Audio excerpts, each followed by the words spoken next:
Hi, Lauren Hagen. In this video, I'm going to share an easy way to do some face framing layers. By simply understanding the principles of elevation, over direction, and finger angle, you're going to be able to recreate this look and customize it in a matter of seconds. Check it out. Begin by taking a parting in center front to the high point of the head. Then continue a vertical line to the top of the ear on both sides. Clip everything else in the back out of the way. Beginning on the left side, take a diagonal forward parting. This parting will be about 1/4 inch. Take the rest of the hair and move out of the way. Now, the idea here is to work from short to long, the shortest point at the nose. We also want to create a curved line that curves outward in the silhouette. When we think of elevation, the higher we elevate the hair, the softer the layers. We're going to elevate the hair and wrap and lay on top of the head and actually be cutting on the opposite side of the head. Notice our diagonal parting, and also notice how all the grains of the hair are being combed straight to my body. The elevation is right at the horizontal line in 90 degrees. I'm using the nose as a reference point. Again, comb the hair. Now she has a little bit of a fringe, don't worry about that. Comb all the grains of the hair straight to your body.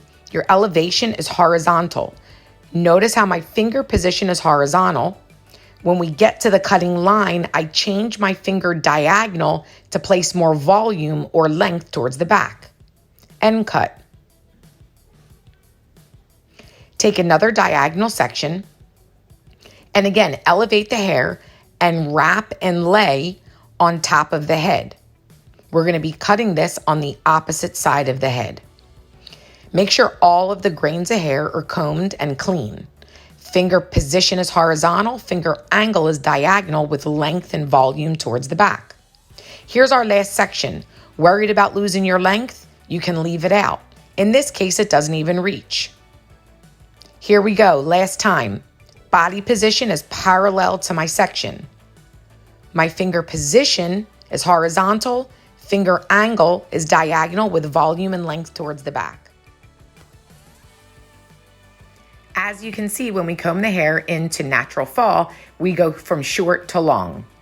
Also notice the line in the silhouette is a nice curved line that curves all the way outward. Now to match the other side, take a little piece of what we've cut and the same amount on the opposite side. You can see there is your guide. Now we're going to take that and bring it over to the opposite side. Again, the elevation is 90 degrees horizontal. Our finger position is horizontal, and our finger angle is diagonal with length and volume towards the back. There's my guide, and cut. Notice how my finger angle is diagonal, throwing more length and volume towards the back. If you can't get everything in one shot, pick up this section again and clean up as need be. Let's comb this into natural fall. And again, let's take a look. Because of our finger angle being diagonal with the length towards the back, we go from short in the center to long in the back. Look at how easy it is to create this face frame layers on both sides and have consistency and balance. To check for balance, take a piece from the right and left and see if they match. If one side's a little longer, you can go in and correct it or finish with some texture at the end.